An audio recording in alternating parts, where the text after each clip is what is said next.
வணக்கம், வாழ்க வளமுடன். நான் உங்கள் ஜோதிடர் மாணிக்கவாசன் பேசுறேன். இன்னைக்கு பேசக்கூடிய தலைப்பு என்னன்னு பார்த்தோம்னா, மீன லக்னமும் கோடீஸ்வர யோகமும் அப்படிங்கிற தலைப்புல தான் பேசுவோம். மீன லக்னத்துக்கு பார்த்தோம் 2 கூடிய செவ்வாயும் 11 கூடிய சனியும் இணைந்து 11 அல்லது 2ஆம் இடத்திலேயே அமர்ந்து அதுக்கு குரு தொடர்பு ஏற்படுறது. 9, 10 கூடிய குரு அல்லது செவ்வாய்.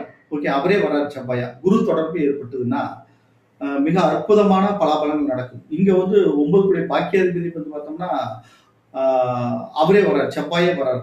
ஓகேங்களா, 2, 9 கூடியவராக அவரே வர்றதுனால ஓகேங்களா, சகல பாக்கியங்களும் ஏற்படும். சகல பாக்கியங்களும் ஏற்படும்.